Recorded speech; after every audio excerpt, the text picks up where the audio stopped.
महाकाली त्रिगुणात्मिका कुंडलिनी साक्षात् श्री आदिशक्ति माताजी श्री निर्मला देवी नमो नमः। ॐ त्वमेव साक्षात् श्री कल्की साक्षात् श्री आदिशक्ति माताजी श्री निर्मला देवी नमो नमः। ॐ त्वमेव साक्षात् श्री कल्की साक्षात् श्री सहस्रार स्वामिनी मोक्ष प्रदायिनी माताजी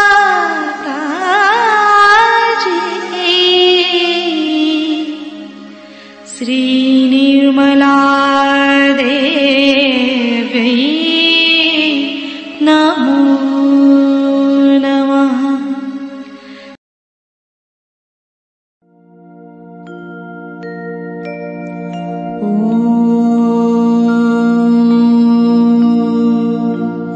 तमेव साक्षात् श्री गणेश साक्षात् श्री आदिशक्ति माताजी श्री निर्मला देवी नमो नमः।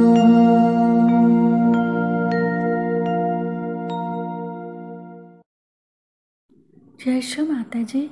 दोनों हाथ माँ के सामने हृदय में श्री माता जी की छवि को स्थिर करेंगे।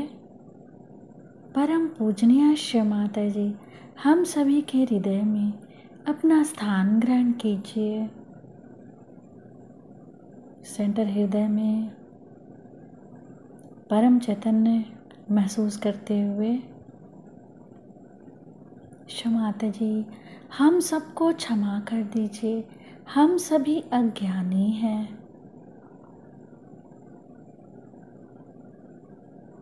श्री माता जी, हमारे इस हृदय को अपने प्रेम से भरने की कृपा कीजिए।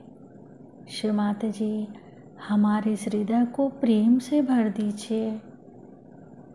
श्री माता जी की छवि को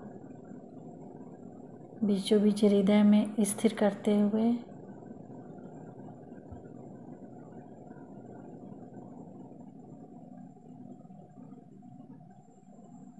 धीरे धीरे अपने संपूर्ण चित्त को दोनों हाथों पे, अपनी आँखों में, अपने चित्त में श्री माता जी की छवि को निरंतर रखते हुए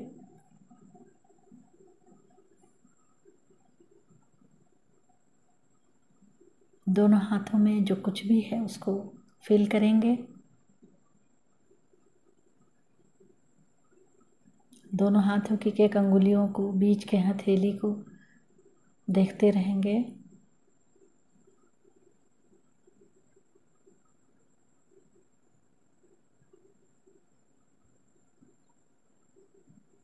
दोनों हथेली के जो बीचों बीच भाग है वो सहस्त्रार है, वहाँ अपने संपूर्ण चित्त को स्थिर करेंगे।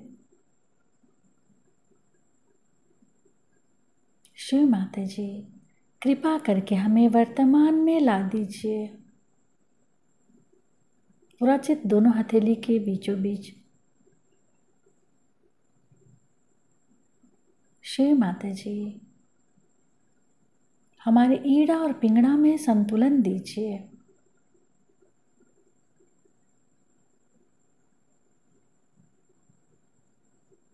दोनों अंगूठे को देखेंगे, दोनों हाथ के अंगूठे को देखेंगे।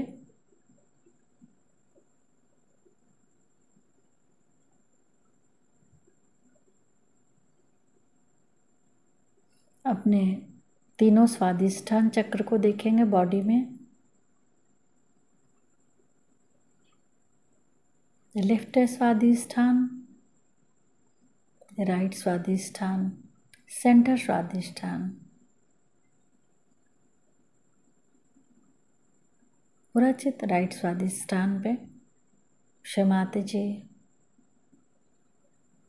हमारे चित्त को हमारे अंदर कर दीजिए। सर्वतापहारिणी मंत्र ओम त्वमेव साक्षात् सर्वतापहारिणी साक्षात् श्री आदि शक्ति माता जी श्री निर्मला देव्यै नमो नमः। संपूर्ण चित्त को राइट स्वादिष्ठान पे ही।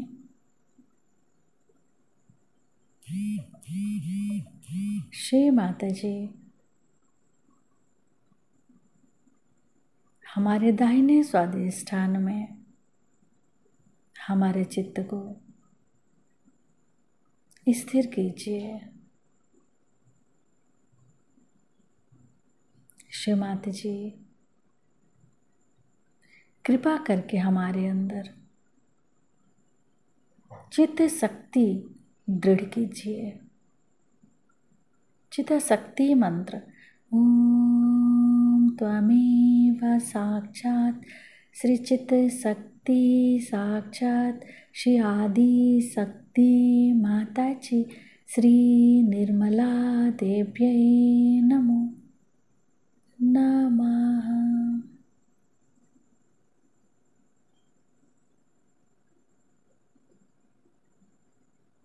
संपूर्ण चित्त राइट स्वादिष्ठान।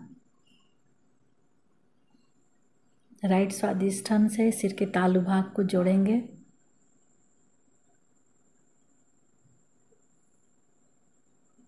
जब तक दोनों जगह वाइब्रेशंस फील ना हो, हमें राइट स्वादिष्ठान को सिर के तालु भाग से मिलाते रहना है।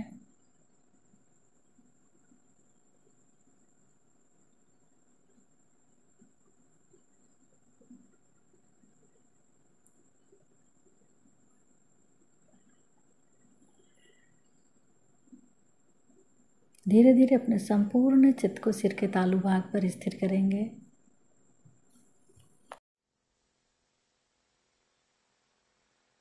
सत्य को खोजने वाले आप सभी साधकों को हमारा नमस्कार।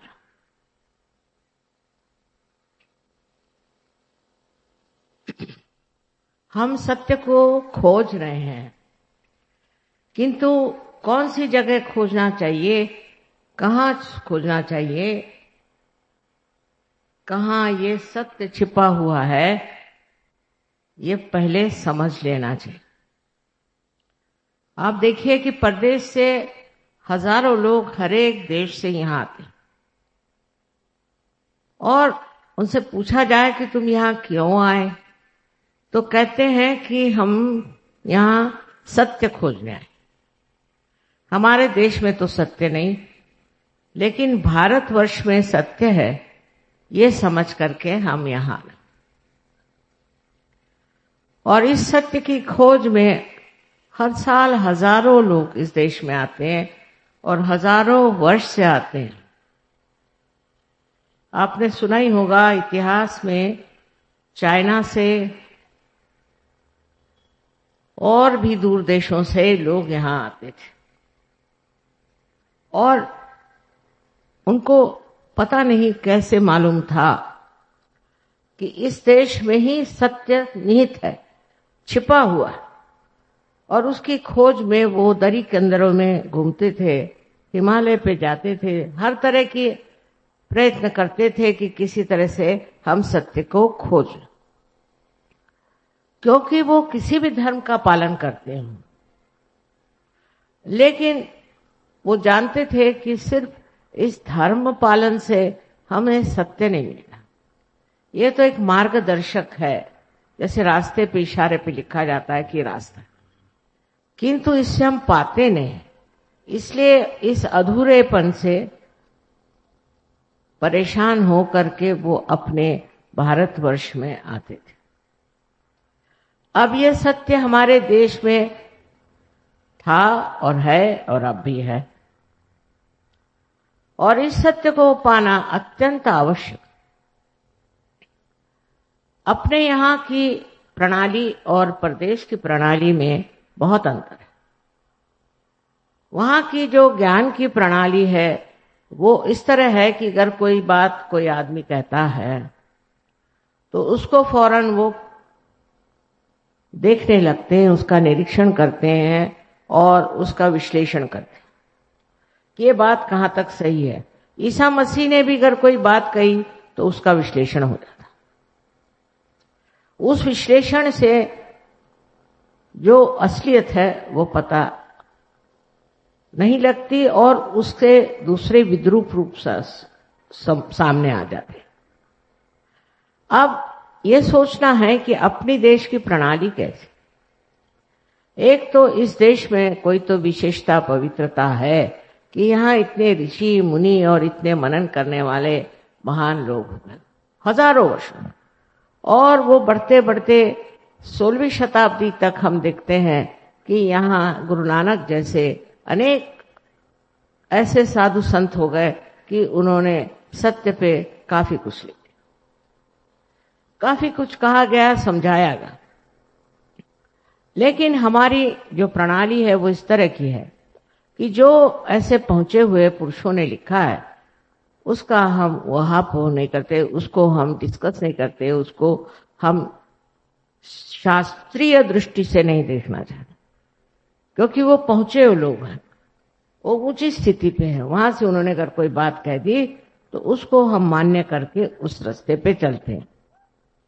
ये हमारे देश की विशेष तरह की एक प्रणाली है जिसमें हम एक श्रद्धा भाव से, एक विश्वास के साथ इस चीज को मानते हैं कि जो बड़े पहुंचे हुए आध्यात्मिक स्तर के ऊंचे मार्ग में रहते हुए लोगों ने लिखा है वही बात सही है, उसमें झूठ नहीं।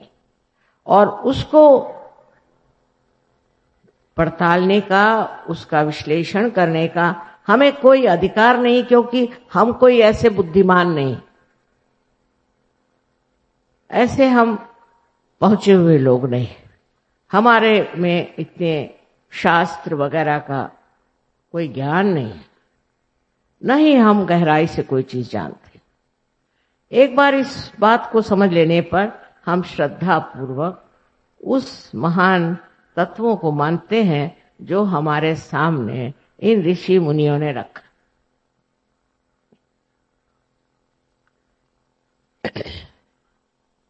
विदेश में भी मैंने देखा कि बड़े बड़े वहां पर सूफी लोग हो गए और उन्होंने बिल्कुल सहज की बातें करी, बिल्कुल सहज की ही बात करी, लेकिन उनको कोई मानता नहीं है। सूफियों को उनकी मान्यता बहुत ही थोड़ी सी, थोड़े से लोग उनको मानते हैं और सिर्फ उनकी कविता पढ़ के बड़ा मनोरंजन कर लेते हैं, पर उन्होंने जो कहा उस मार्ग पे नहीं चले।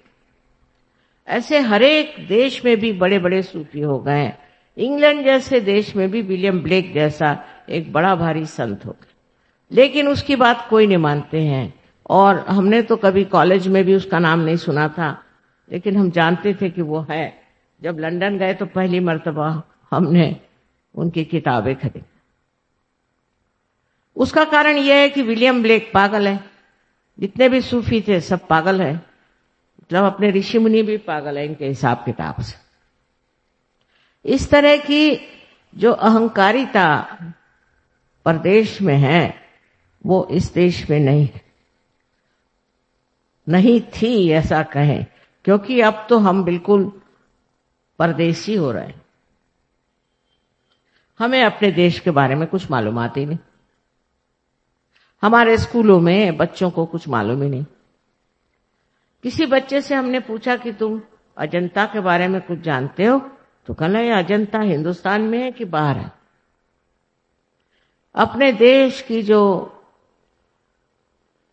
संपत्ति है वो इतनी ज्यादा, इतनी गहरी, इतनी अचल है कि उसको देखना, जानना हम हिंदुस्तानी अपना कर्तव्य ही नहीं समझते। यहाँ की संस्कृति के बारे में तो कुछ बता ही नहीं सकते। कितनों ने मुझसे कहा, खासकर हमारे जो परदेशी सहयोगी है, कि माँ आप एक किताब हिंदुस्तान की जो खासकर गहरी बातें हैं उस पर लिखो। सो मैंने कहा कौन सी गहरी बात? कहले संस्कृति, भारतीय संस्कृति पर आप एक किताब लिखो। मैंने कहा ये तो महासागर, इस सागर में से मैं आपको क्या दे सकती हूं? उसके लिए तो ग्रंथ पे ग्रंथ लिखने पड़ेंगे। एक छोटी सी बात हम सब हिंदुस्तानियों के लिए एक बताती हूं मैं, मजाक की बात, कि एक फॉरेन लेडी थी, अम्बासडर की बीबी थी, वो हमारे पास है। सो गले में वो हार पहने हुए थे। तो मुझे कहले मेरे समझ में ये हिंदुस्तानी नहीं आते। मैंने कहा क्या हुआ? कहले मैं एक फूलों के दुकान में गई थी और उस दुकान में बड़ा सुंदर एक हार था, वो खरीद के मैंने पहन लिया।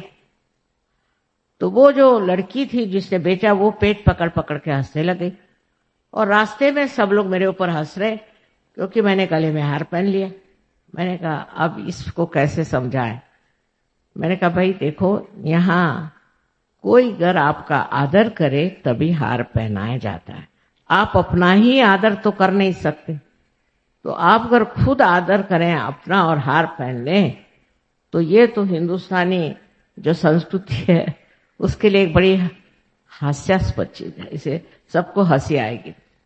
उससे कहा ये हिंदुस्तानी जो भारतीय आपकी जो चीज है ये बड़ी गहरी है। मैंने कहा ये तो आप कोई भी हिंदुस्तानी होगा ये बात समझ जाएगा कि इस तरह से अपने को आगे बढ़ा के रहना और इस तरह से अपने गले में हार पहन के घूमना, ये चीज बड़ी ही निंदनीय है, क्योंकि इसमें नम्रता नहीं, इसमें यह समझने कि हम हैं कौन, हम अपने को क्या समझे बैठे।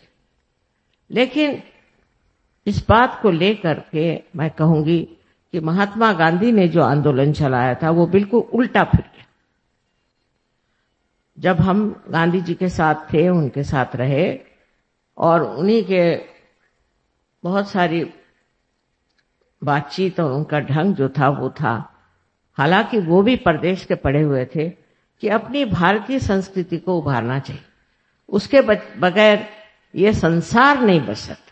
इसकर संसार को बचाना है तो भारतीय संस्कृति का यहाँ एक बढ़िया उदाहरण होना चाहिए, मसला होना चाहिए, जिसको देखकर लोग समझ जाए कि ये भी एक जिंदगी है, इसमें भी एक आनंद है। और उनके यहाँ 4 बजे उठने की प्रथा थी। 4 बजे उठ के नहा धो करके और आपको प्रार्थना में जाना पड़ा, और प्रार्थना में जाकर आप बैठिए तो वहां सांप भी बहुत, कभी कभी एक आध सांप आपके सामने डोलता हुआ दिखाई देता था, पर कुछ कभी किसी को काटा हो बिच्छू ने भी तो पता नहीं। इतना वातावरण उनका शुद्ध था और वहां नम्रता पूर्वक सब लोग, हर एक जाति के, हर एक धर्म के लोग बढ़ के प्रार्थना करते और प्रार्थना में संगीत आदि सब कुछ होता था। और उन्होंने जो भजनावली भी लिखी, आश्चर्य की बात नहीं है, क्योंकि मैं इस बात को जानती हूं कि वो कितने आध्यात्मिक थे कि सारे कुंडलिनी के ही चक्रों पर उन्होंने एक के बाद एक, एक के बाद एक के बाद इस तरह से सारे श्लोक लिखे पूरे। सबसे पहले उन्होंने लिखा था तो गणेश की स्तुति, फिर सरस्वती की स्तुति। इस तरह से करते करते उन्होंने हर एक चक्र के जो अधिष्ठित देवता थे उनके ऊपर में अपनी भजनावली में लिखा था और उसी तरह से गाने का। उसके बाद बाइबल से भी लॉर्ड्स प्रेयर कही जाती थी, उसके बाद कुरान से भी कहा जाता था, और भी बुद्ध धर्म का भी और जैन धर्म की भी उसमें कुछ न कुछ श्लोक होते थे। पर पहला जो हिस्सा था उसमें एक एक चक्र पे बैठे हुए हर एक देवता को उन्होंने लिया था। इतने आध्यात्मिक दृष्टि से देखते थे, वो कुंडलिनी के बारे में जानते थे, चक्रों के बारे में जानते थे। सब कुछ जानते हुए उन्होंने इस चीज को लोगों में लाने की कोशिश की, ऐसी भजनावली लिखाई जिसमें इस तरह से सब चीजें लिखी। और अध्यात्म के बारे में बहुत मुझसे भी पूछते थे। मैं तो बहुत छोटी लड़की थी, लेकिन तब से वो पूछा करते थे कि तुम बताओ कौन सी गहनता हमारे संस्कृति की विशेष। अब इस संस्कृति के बारे में कहना बहुत जरूरी है, क्योंकि गांधी जी को तो लोगों ने भुला दिया। गांधी जी तो बिल्कुल बेकार हो गए, क्योंकि उनका अध्यात्म तो कहीं दिखाई नहीं देता। आज राजकारण में अध्यात्म की तो कोई बात ही नहीं कर। अध्यात्म में हम हिंदुस्तानी नहीं जाएंगे तो कौन जाएगा उसमें, कौन उसको समझेगा। आज आप देख रहे हैं यहां 75 देशों के लोग आकर के और बैठे, 75 देशों के लोग आए हुए हैं और 75 देशों में ये आध्यात्म फैल गया और इन्होंने आत्म साक्षात्कार को प्राप्त किया और इन्होंने अपने संस्कृति को पकड़ा। अमेरिकन संस्कृति के नहीं, इंग्लिश संस्कृति के नहीं, फ्रेंच संस्कृति की नहीं, उल्टे जिस देश से आए हैं उस देश की संस्कृति को कहते हैं कि ये तो बिल्कुल ही पतन के योग ले जा रहे, ये हमारे आत्मा का हनन करती है, ये हमें नैतिकता से गिराती। इन लोगों ने समझ लिया, अब हम लोगों को नहीं समझना चाहिए। हम लोग तो ऐसी ऐसी चीजों का वर्णन करते हैं, ऐसे ऐसे चीजों के लिए लड़ते हैं जहां नैतिकता का विचार है ही नहीं। और सबसे बड़ी चीज अपने संस्कृति की देन है कि हम लोगों को नैतिक होना चाहिए। नैतिकता के अनेक नियम हैं, पर अपने देश में इस संस्कृति में सबको बिल्कुल पूरी तरह से स्वतंत्रता है, पूर्णतया स्वतंत्रता है कि आप स्वतंत्र हैं। चाहे आप नैतिक होना चाहे आप कुछ होना चाहे, हो जाइए, क्योंकि अंतिम स्थिति में आपको पूर्णतया स्वतंत्रता मिलती है। अब स्वतंत्र समझना चाहिए, स्व के तंत्र को जानना, यही स्वतंत्रता है। और स्व माने क्या? स्व माने आपका आत्मा। आत्मा को जानना ही स्वतंत्रता है। शिवाजी ने कहा था फ्यूचर के बारे में, भविष्य के बारे में, कि स्व का तंत्र जानो। पहली चीज स्व के तंत्र को जानना होगा, और वही सहयोग है जिससे आप स्व के तंत्र को जानते हैं। और इस स्व के तंत्र को जानने के लिए सबसे सहज मार्ग जो है वो है भारतीय संस्कृति। इसकी गहराई में आप उतर ही नहीं सकते, क्योंकि आप पता नहीं कहां से कहां फेंक दिए गए। एक तो गलती ये हुई कि ऐसे लोग हमारे ऊपर आ गए कि जिनको भारतीय संस्कृति के बारे में कुछ मालूमात ही नहीं, जिन्होंने गांधी जी को लपेट के बिठा दिया एक तरफ में, तुम बैठे रहो। और उन्होंने जो बातें सिखाना शुरू कर दी वो सारी भारतीय संस्कृति के विरोध में। जैसे मैं चित्तौड़गढ़ की हूं, वहां आपने सुना होगा के पद्मिनी ने जौहर किया। उन्होंने जौहर किया था औरतों की इज्जत और अब्रू, चैस्टिटी, ये सबसे बड़ी शक्ति है, ऐसा हम लोग मानते हैं अपने संस्कृति। जिस जगह औरतों की इज्जत और अब्रू हट जाती है वो जगह में राक्षस और ब्रह्म राक्षस और हर तरह के भूत आके रहते। और ये बात आप साक्षात देख सकते हैं अमेरिका में हो रहा है। अमेरिका में इतनी गंदी चीजें हो रही है कि मैं तो आपके सामने बता नहीं सकती, पर यहां तक कि अपने ही बच्चों को मां लोग मार डालते। और इस कदर गंदगी वहां है, क्योंकि आप अभी वहां गए नहीं, बाहर के ढोल सुहाने होते हैं, कि वहां के लोगों में जरा सा भी भय नहीं,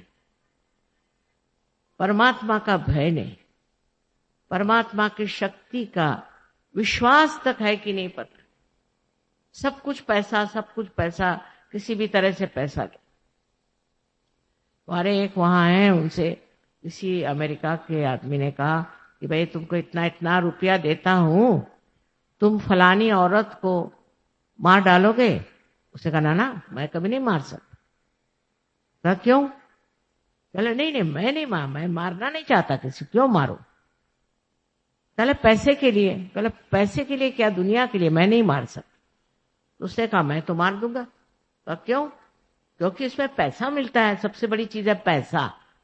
फिर आपकी मां को भी मार दो। जब पहले एक साहब यहाँ आए थे तो मुझसे कहने लगे कि मां मैंने अपनी मां को ही मार डाला। मैंने कहा अच्छा, कल तुम मुझको मार डालोगे?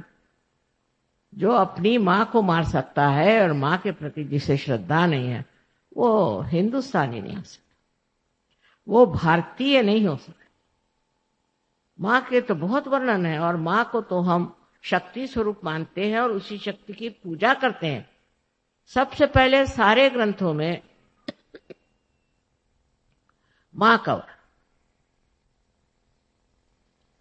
मां से ही सब शुरू। और इन लोगों की जो व्यवस्था है परदेशियों की, उसमें मां का तो कोई स्थान ही नहीं।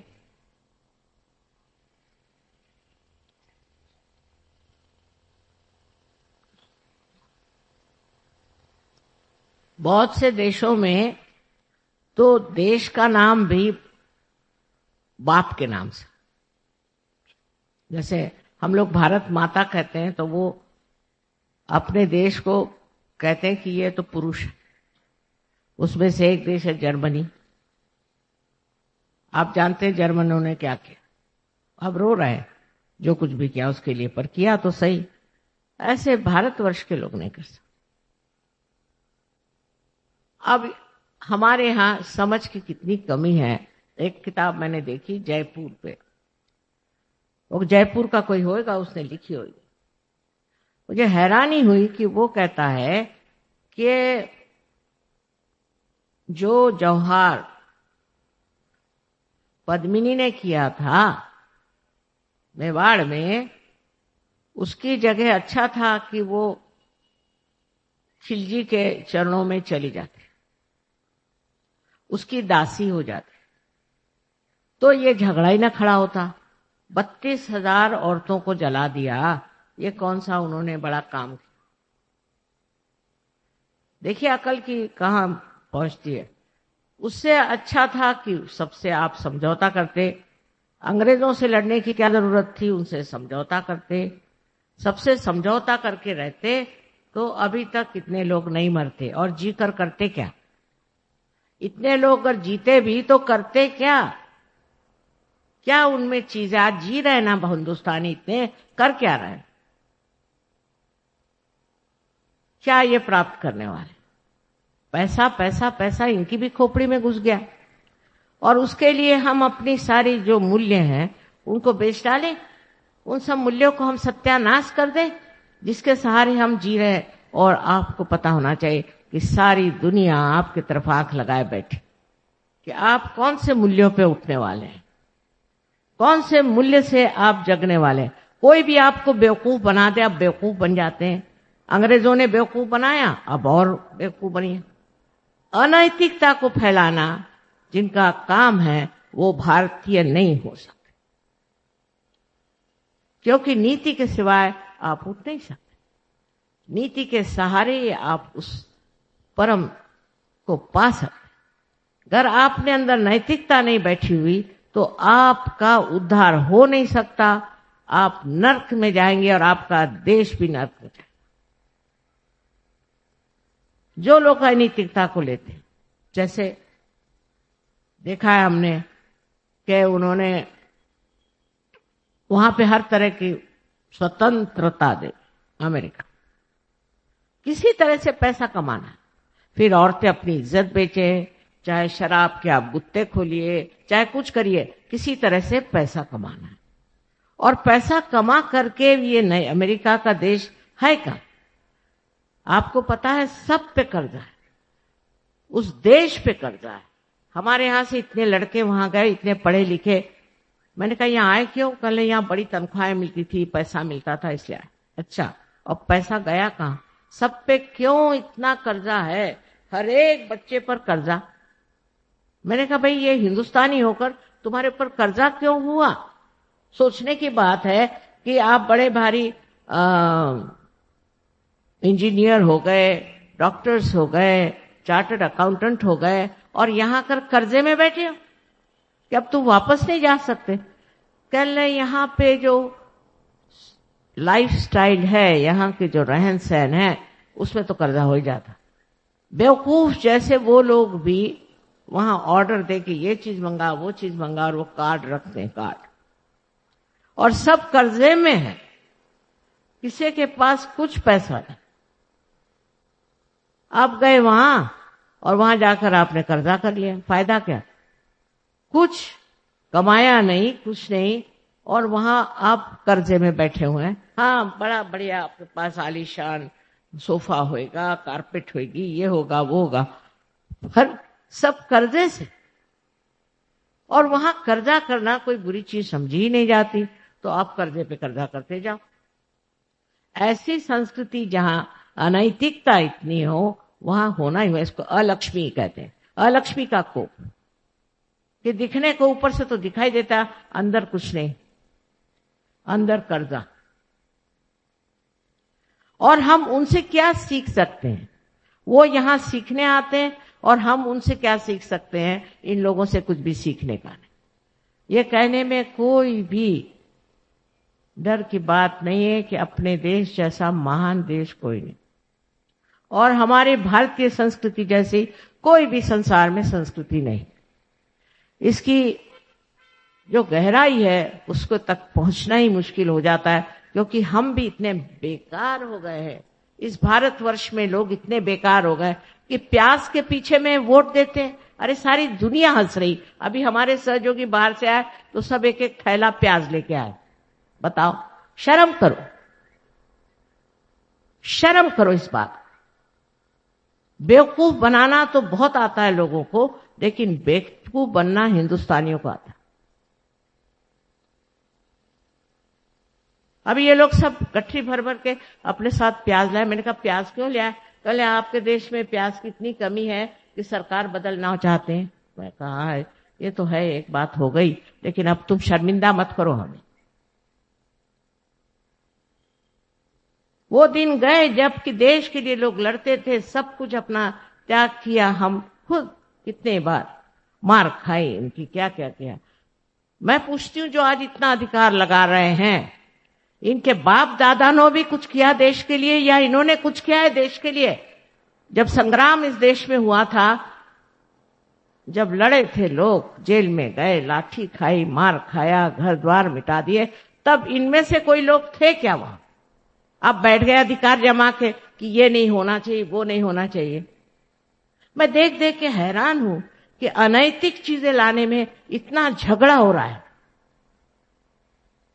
नीतिवान लोग जो थे उनको खराब करो, उनसे पैसे ऐंठो, वो शराब पिलाओ, उनको गंदी बातें सिखाओ, उनसे पैसे ऐंठ करके और सब खा जाओ। एक चीज है कि आपको ये सोचना चाहिए कि अगर आप सर्ज में आ रहे हैं तो आपको इस भारतीय संस्कृति को ही अपनाना। फिर आप कोई भी जाति के हो, कोई भी धर्म के हो, कोई भी आपका विचार, उसके सिवाय नहीं हो सकता। और सहज मार्ग क्या है वो भी एक समझने की बात कि हम लोग श्रद्धा पूर्वक किसी चीज को मानते, लेकिन अभी तक उसको पाया नहीं। इसीलिए झूठे लोग बहुत आ गए, गड़बड़ी बहुत हो गई, हर जगह गड़बड़ी होती है, मारा मारी होती है, सब होता है, माना। लेकिन इसके लिए बताया गया है कि तुम आत्म साक्षात्कार को प्राप्त, आप आत्म साक्षात्कार को प्राप्त करो। आपके धर्म का कोई अर्थ नहीं, आपके बातचीत का कोई अर्थ नहीं जब तक आपने आत्म साक्षात्कार नहीं किया।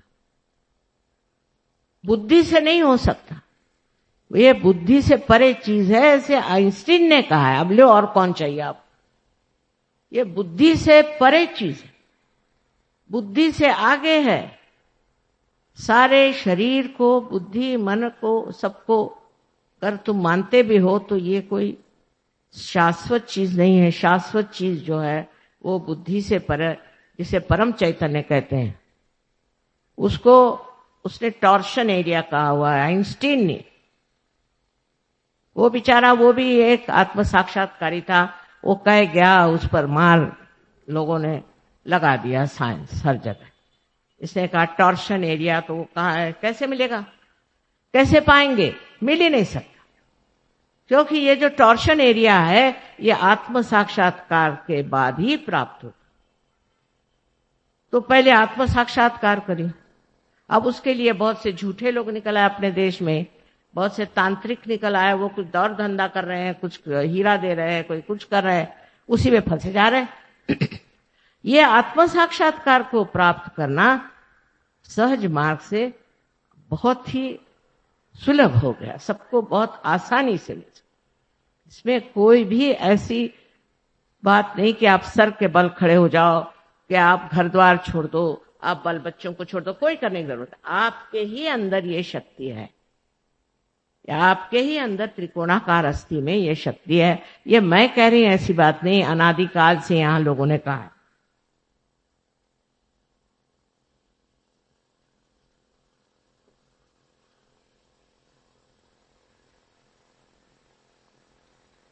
सिर्फ जो लोग कहते थे, मुझे आश्चर्य है कि हमारे यहां से इतने हजारों वर्ष पूर्व मच्छिंद्रनाथ, गोरखनाथ, ये लोग कहां पहुंचे, तो बोलीविया में पहुंचे, जो कि हम लोग जा नहीं सकते, वहां बड़ा मुश्किल है। यूक्रेन में गए, कुछ हिस्से में रशिया में भी गए, और वहां जाकर के उनको बताया कि आपके अंदर ये शक्ति है और ऐसे ऐसे चक्र है, ये है, सब वहां बताए। और हम उन्हीं के वंशज हैं, उन्हीं के हम बेटे हैं, बेटियां हैं, और हम क्या जानते हैं, कुछ भी नहीं जानते।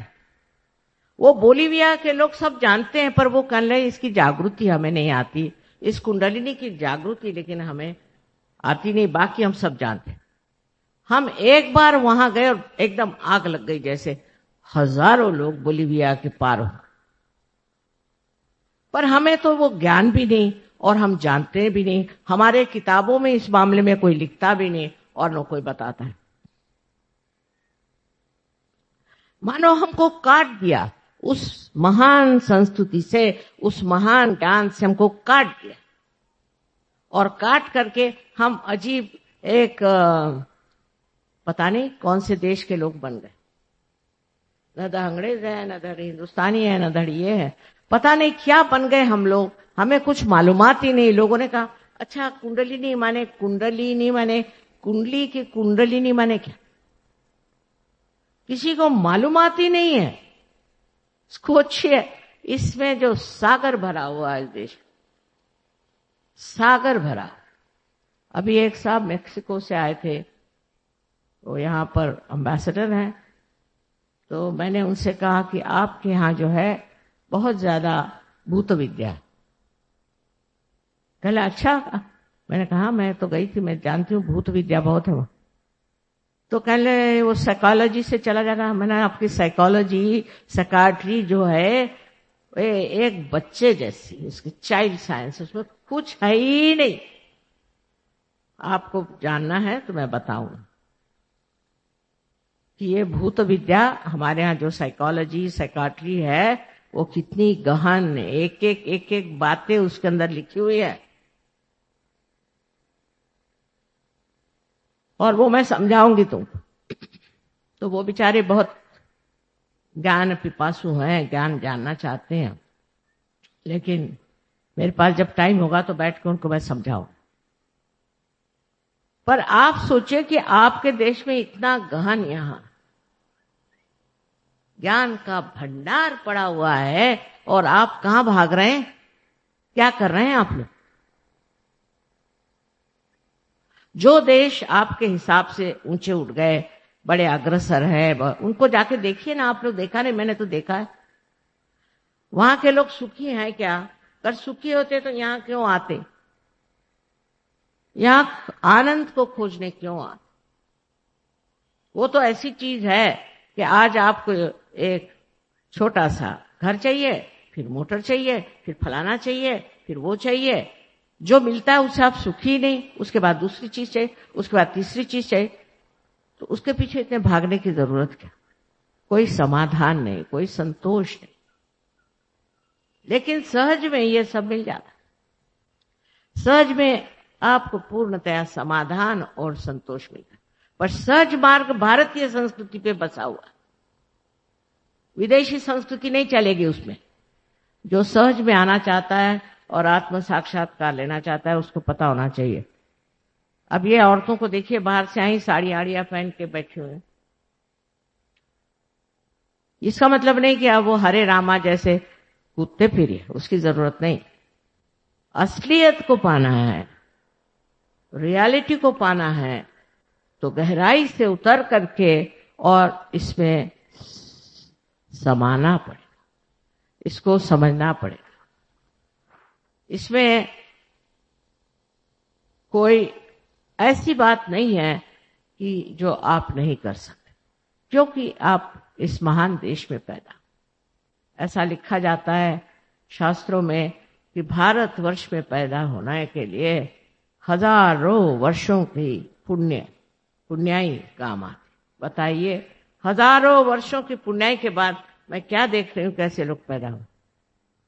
और साहब, अभी हमारी जिंदगी में हमने ऐसे लोग देख लिए जिन्होंने देश के लिए अपनी जान निछावर कर दी, और अभी प्यास के लिए क्या बहे।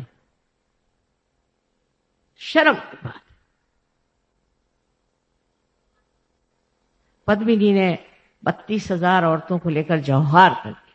हमारे देश की विशेषता क्या है? हमारे मूल्य पर वो सहज से जागरूक होंगे, क्योंकि मैंने देखा परदेश के भी लोगों में वही मूल्य जागरूक होगा, क्योंकि ये हमारे अंदर बैठे हुए मूल्य हैं।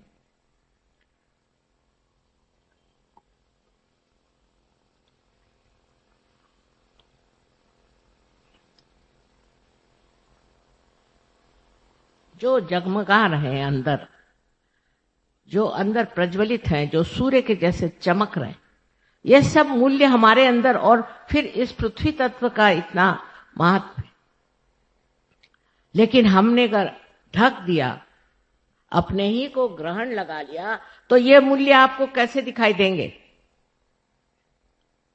ये आपके समझ में कैसे आएंगे?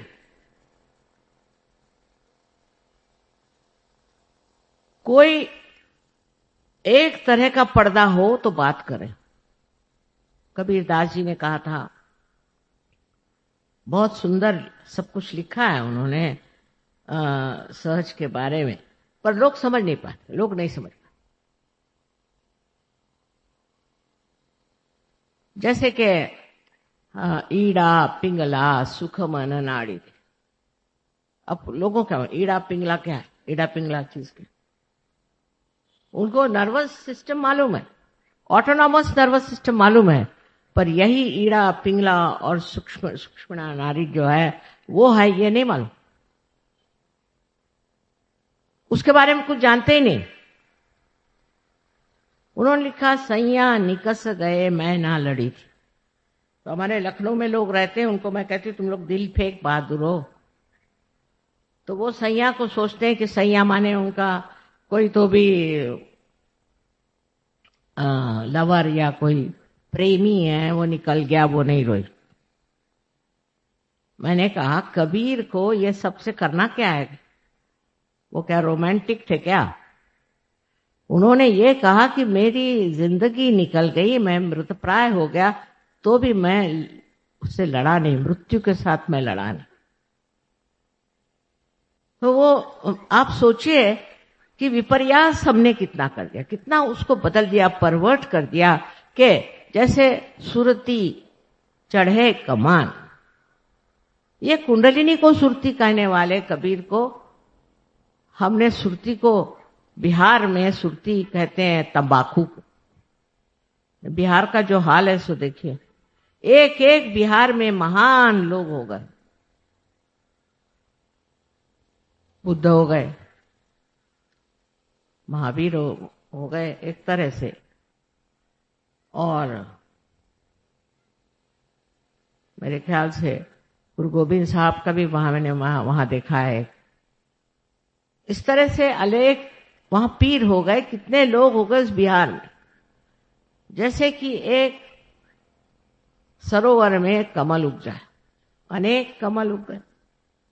अब उन्हीं का नाम लेकर के लोग कहें कि साहब हमारे देश में तो ये कमल हुए थे, हमारे देश में वो कमल हुए थे।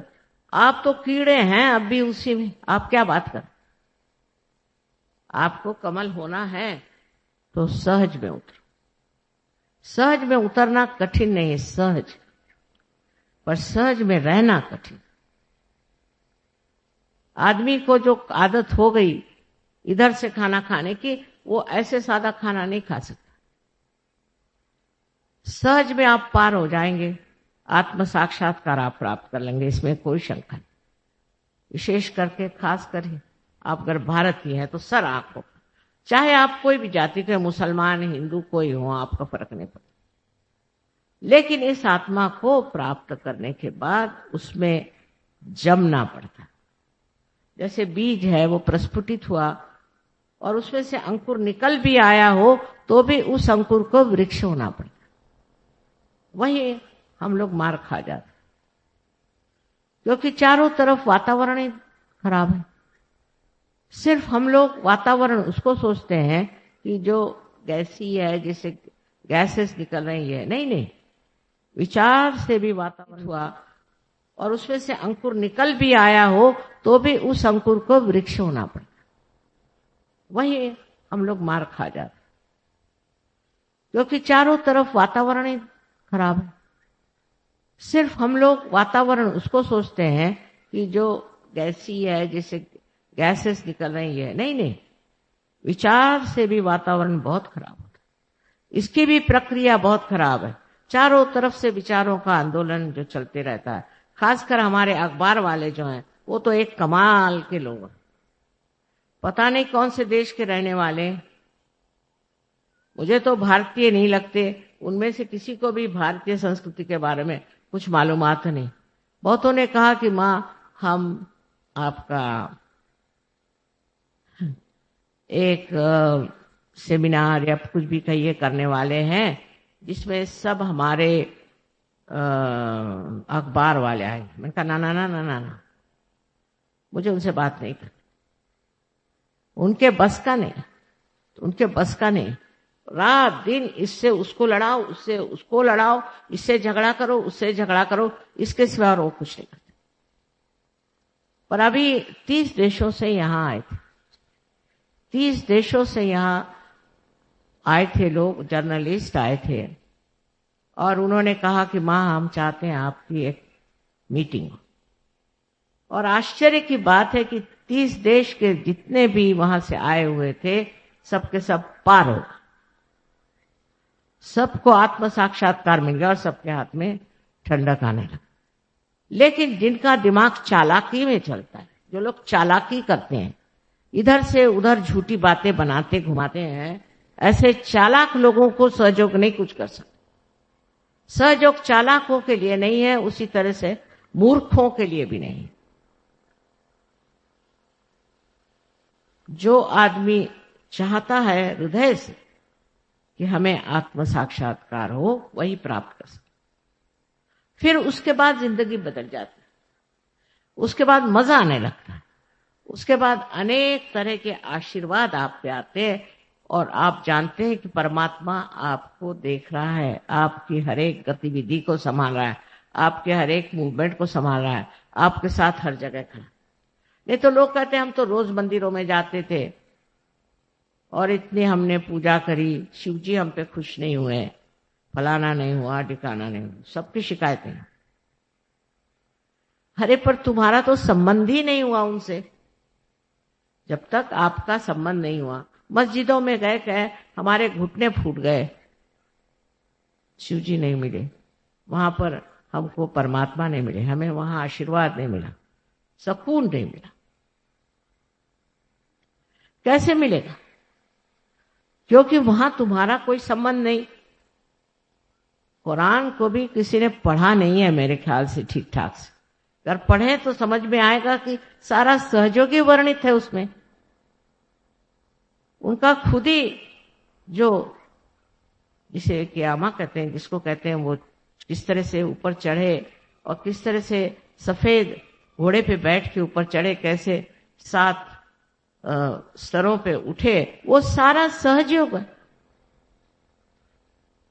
जो सच्चे होंगे वो सच्ची बात लिखेंगे ना, इधर उधर की उटपटांग बात क्यों लिखे?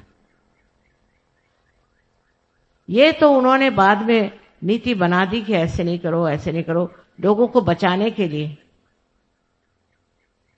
क्योंकि अरबस्तान के लोग जरा उनको मालूमात नहीं थी नैतिकता। अपने भारतीयों को मालूम है ये चीज गलत है, ये चीज सही। हम लोगों को पता है।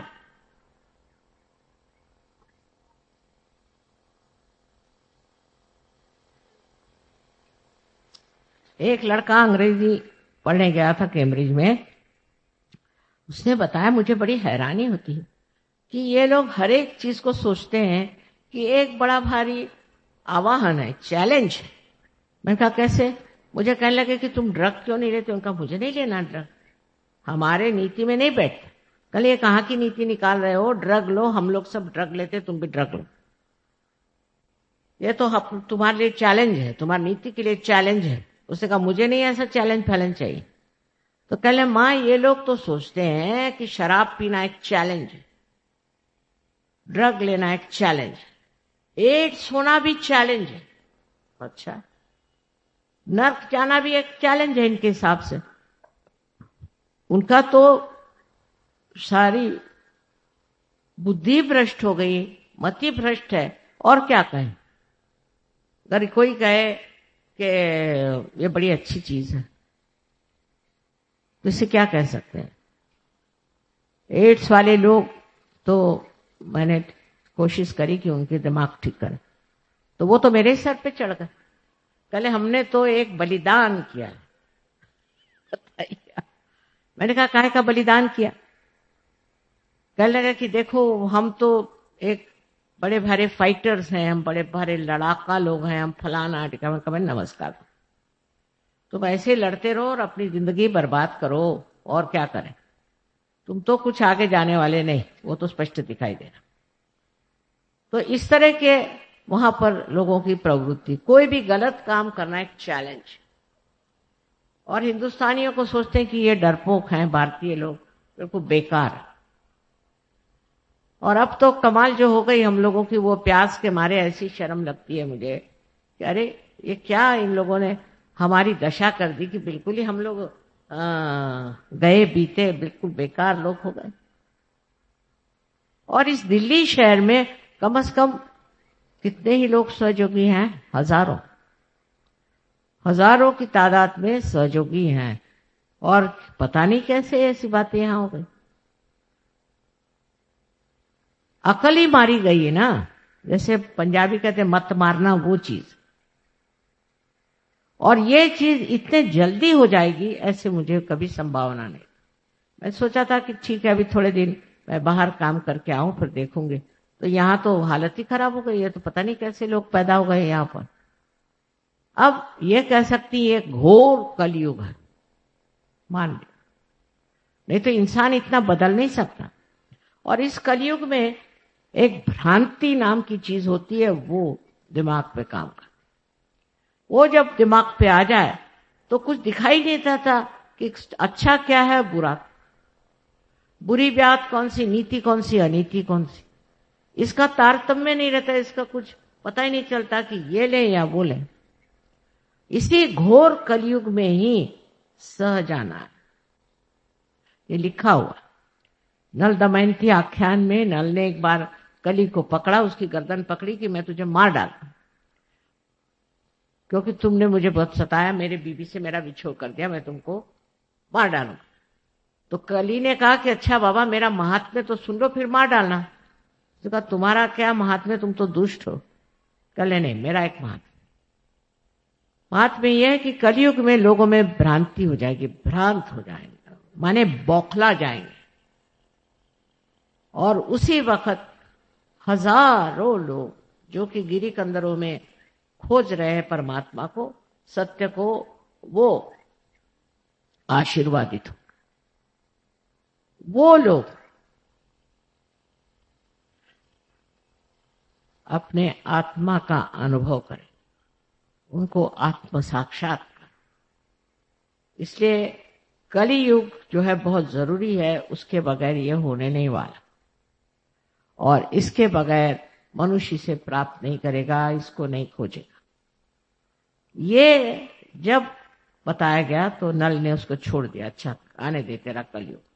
ये घोर कलयुग आया और आपको सबको समेट रहा है, इधर ध्यान दीजिए। कौन से चक्कर में हम घूम रहे हैं, इसका विचार करना चाहिए।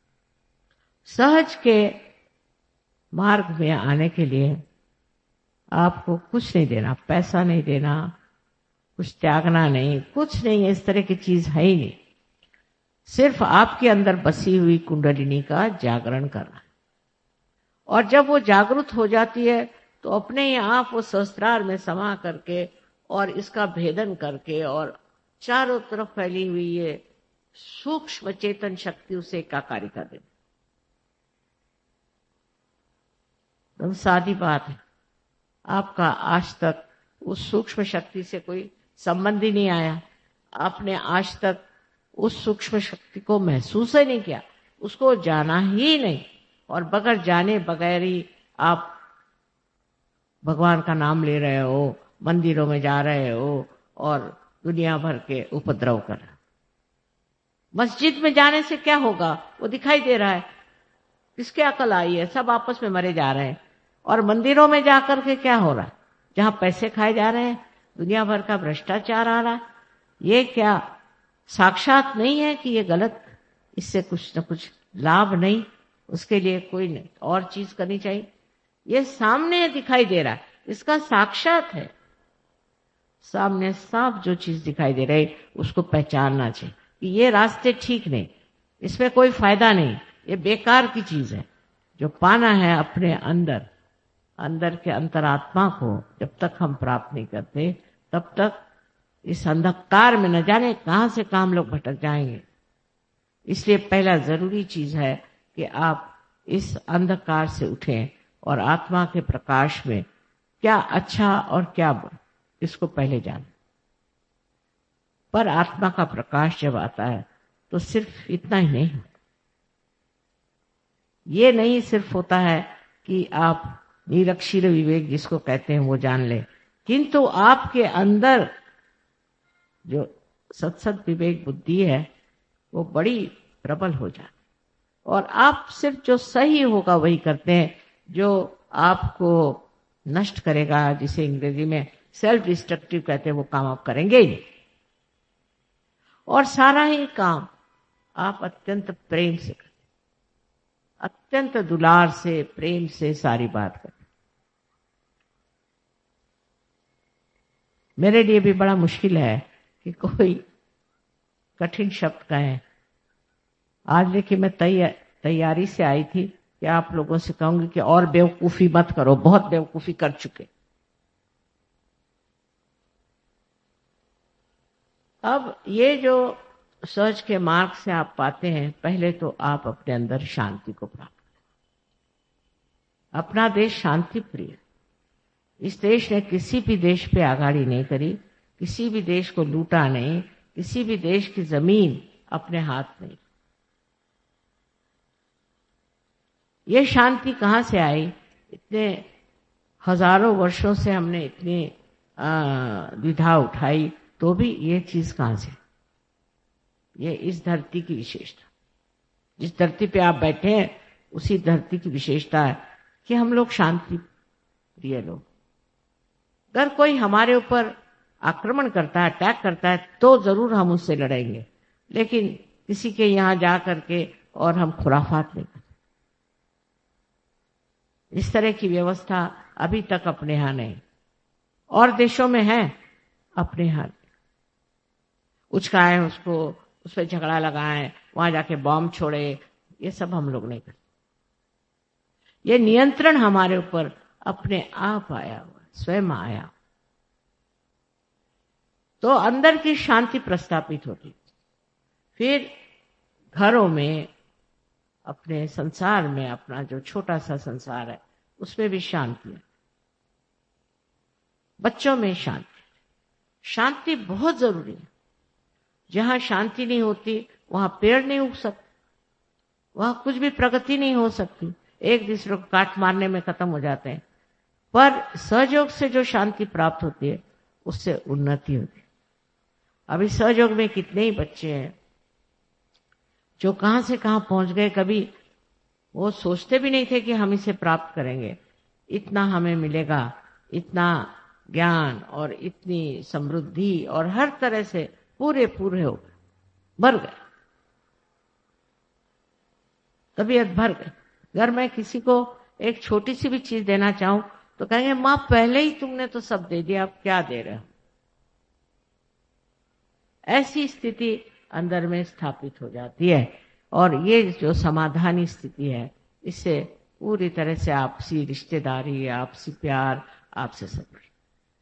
अब सबसे तो बड़ी चीज है कि सहयोग, ये प्यार की देन, परमात्मा का जो प्यार हमारे अंदर है वो प्यार आपको मिलता है, और प्यार से बढ़ के संसार में कोई,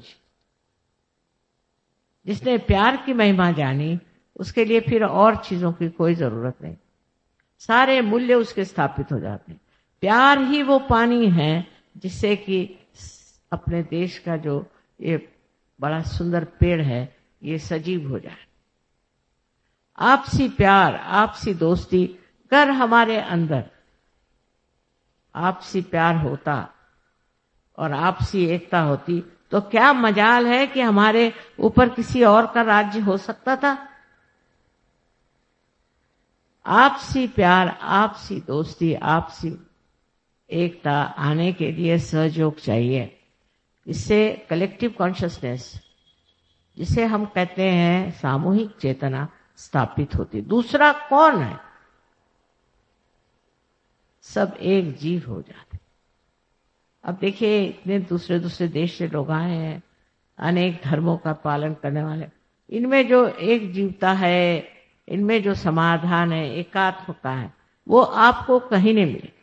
आप हैरान हो जाए कि किस तरह से ये लोग एक हो गए। आप और किसी गुरु के वहां जाके देखिए, ये चीज आपको नहीं मिलेगा। आपस में लड़ेंगे, गुरु से लड़ेंगे, पूरे समय लड़ते रहेंगे। लेकिन जब आप सहज में अपने को प्राप्त करते हैं तो ये जानते हैं कि हम भी उसी समुद्र के एक बिंदु हैं जिसमें सब एकाकारी था। समुद्र के आंदोलन से हम उठते हैं, गिरते हैं, चढ़ते। ऐसी सुंदर स्थिति, ऐसी सुंदर समाज व्यवस्था अपने आप घटित हो रही है और इस हिंदुस्तान में होगी। जो गलत लोग घुस आए हैं और अपने को बड़े अधिकारी समझते हैं, इन्होंने कोई त्याग किए नहीं, इन्होंने देश के लिए कोई संग्राम किया नहीं, मुफ्त में आके कुर्सी पे बैठ गए। इसलिए अपने देश के प्रति भक्ति होना ये बहुत आवश्यक। महज इसलिए नहीं कि ये हमारा देश है, हमारा जन्म हो, क्योंकि ये बड़ा महान देश, इसकी महानता मैं तो वर्णन नहीं कर सकती। कभी अगर मेरे पास समय मिला तो मैं थोड़ा बहुत लिखना चाहती हूँ कि ये देश कितना महान है। इसको जानने के लिए, समझने के लिए आप लोगों में भी सहज की कुछ न कुछ प्रकृति आनी चाहिए, तब आप समझ पाएंगे कि इस देश में कितनी कितनी गहन बातें हमारे लिए हो गए, हमारा इतिहास हो गया, कैसी कैसी चीजें। देशभक्ति ये बहुत आवश्यक चीज है। अगर आपके अंदर देश में भक्ति नहीं है तो आप सहज में आ नहीं सकते। इस देश के प्रति आप ही को भक्ति नहीं, इन सब लोगों को है जो 75 देशों में सहयोग कर रहे हैं। आपके देश के प्रति इतनी भक्ति है कि जब ये बाहर से आते हैं तो आकर के और इस अपनी जमीन को झुक कर नमस्कार करते हैं और चूमते हैं। अब यही आपको सिखा सकते हैं कि आप अपने देश की शक्ति को पहचाने और देश का वंदन करें। इस पर तो बोलते रहें तो बोलते ही रहेंगे हम। और आज आप लोग इतने दूर दूर से आए हैं, ठंडक में आए हैं, और एक माँ के लिए बहुत बड़ी चीज है। इतने बच्चे सामने हो तो वो क्या और कह सकते। मैं सिर्फ आपको ये आशीर्वाद देना चाहती हूँ कि आप आज इसी वक्त यहाँ पर आत्म साक्षात्कार को प्राप्त करें, और उसके लिए कुछ आपको करना नहीं, मैंने साफ बता दिया। आप जहाँ बैठे हैं वहीं आपको गंगा पहुंचा देंगे, और आप स्वयं अपने हाथ में देखेंगे कि ठंडी ठंडी हवा बयार जैसे बह रही। ये भी बड़ी सूक्ष्म चीज है। ये क्या है, ये बयार कैसी आती है, ये क्या है, अब ये सारी बातें बताने का समय नहीं, किंतु किसी दिन जरूर आपको बताएंगे कि ये क्या चीज है।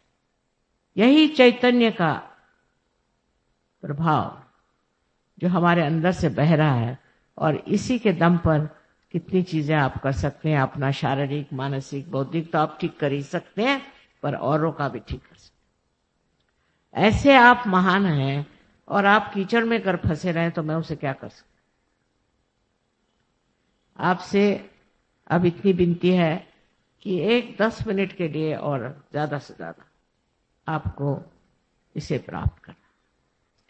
जो कुछ भी मैंने कहा सुना, उसको यही जानना चाहिए कि आपके अंदर शक्ति का जागरण करने से पहले तैयारी हो रही है,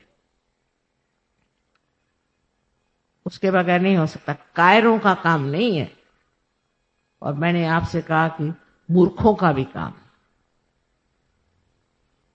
तो समझदारी से इस चीज को स्वीकार करें कि आप स्वयं आत्मा हैं, और आत्मा को प्राप्त करना ही एक ही लक्ष्य है जीवन का, और कोई लक्ष्य नहीं।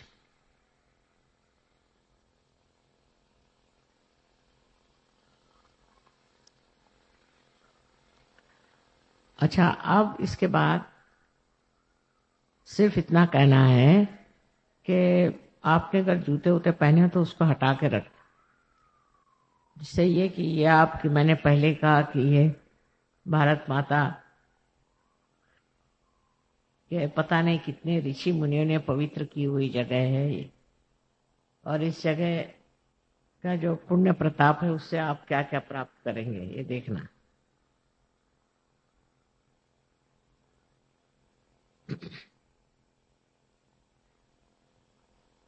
अब कृपया दोनों हाथ मेरे तरफ।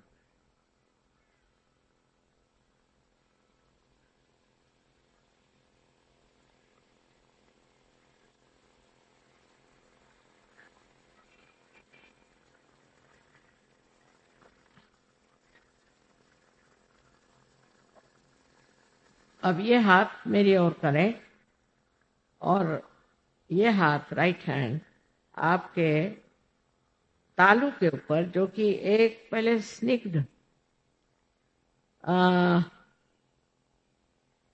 हड्डी थी यहाँ बचपन में, उसके ऊपर ये हाथ।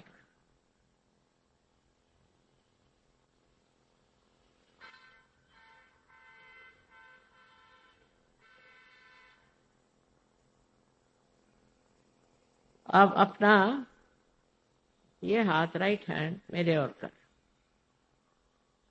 और लेफ्ट हैंड सर के ऊपर।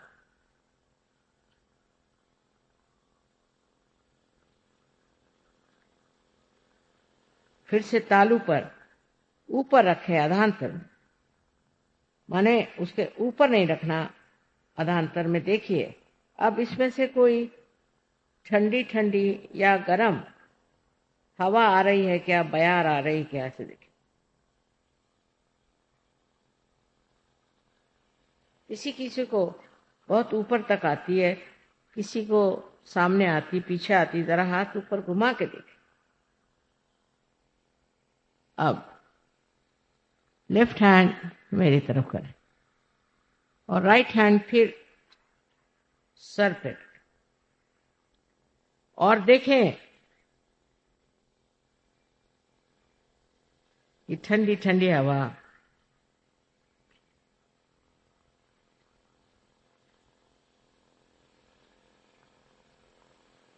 आ रही है क्या।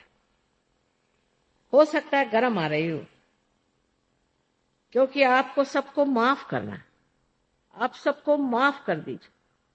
अगर आप माफ नहीं करते हैं तो गरम गरम हवा आएगी, और माफ नहीं करते तो करते क्या हैं आप, कुछ भी नहीं, अपने को सता रहे हैं। इसलिए सबको माफ कर दीजिए तो ठंडी ठंडी हवा आएगी। अपने को भी माफ कर दें। मैंने ये पाप किया, मैंने वो पाप किया, मत सोचिए।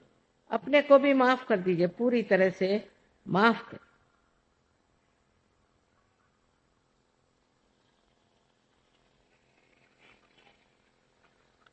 अब दोनों हाथ मेरे ओर।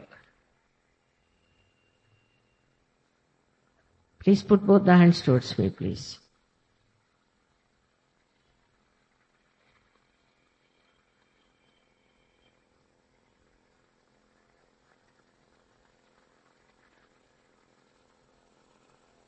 अब जिन लोगों के दोनों भी हाथ में ठंडी ठंडी हवा आ रही या गरम हवा, वो दोनों हाथ ऊपर करें, दोनों।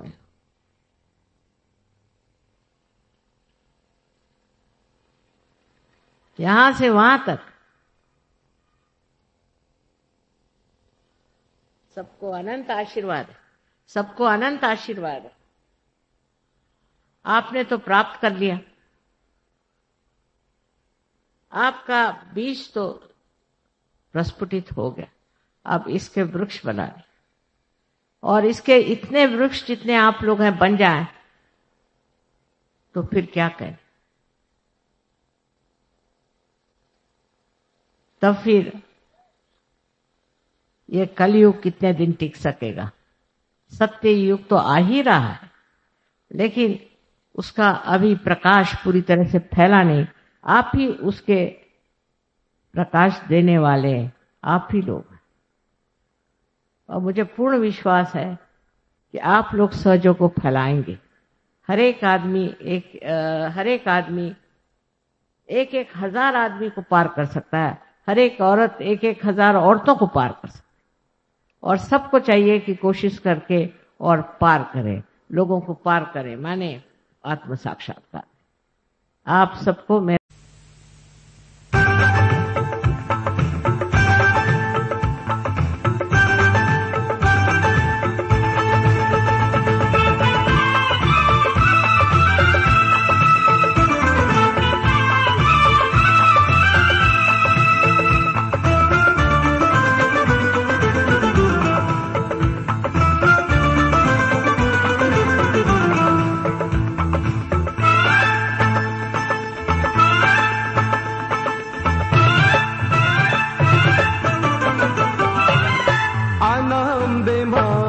हमारे हृदय में आना अम्बे माँ,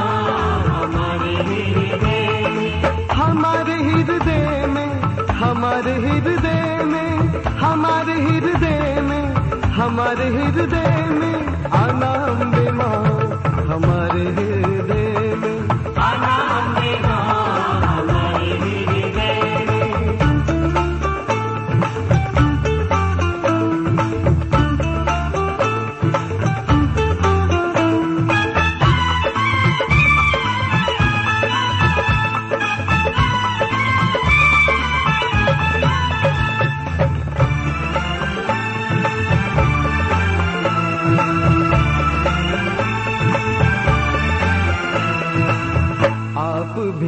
संग गणपति को लाना, आप भी आना संग गणपति को लाना, आप भी आना संग गणपति को लाना, आप भी आना संग गणपति को लाना, आप भी आना संग गणपति को लाना।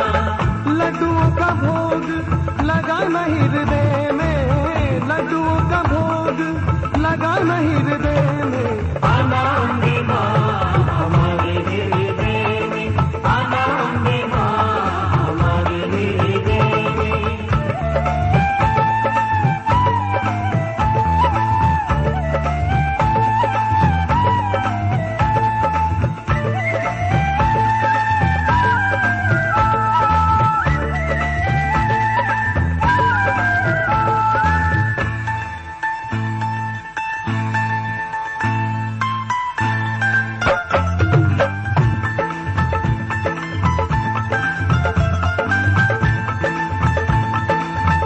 आप भी आना संग शिव जी को लाना, आप भी आना संग शिव जी को लाना, आप भी आना संग शिव जी को लाना, आप भी आना संग शिव जी को लाना, आप भी आना संग शिव जी को लाना।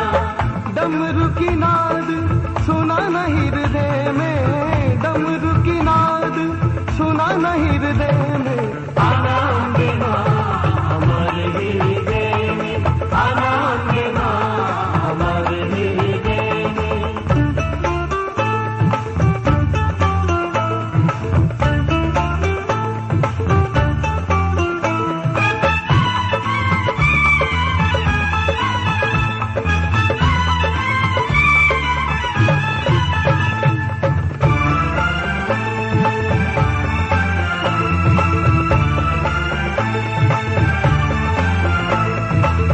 आप भी आना संग ब्रह्मा जी को लाना, आप भी आना संग ब्रह्मा जी को लाना, आप भी आना संग ब्रह्मा जी को लाना, आप भी आना संग ब्रह्मा जी को लाना, आप भी आना संग ब्रह्मा जी को लाना।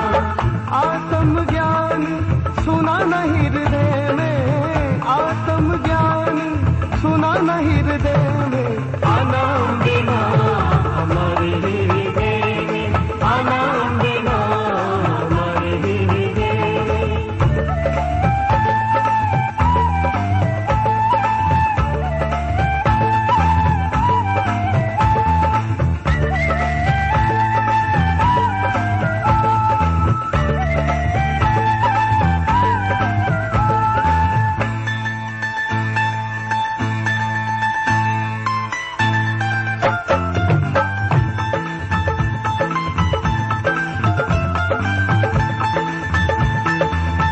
आप भी आना संग विष्णु जी को लाना, आप भी आना संग विष्णु जी को लाना, आप भी आना संग विष्णु जी को लाना, आप भी आना संग विष्णु जी को लाना, आप भी आना संग विष्णु जी को लाना। प्रेम की जोत जलाना हृदय में, प्रेम की जोत जलाना हृदय में,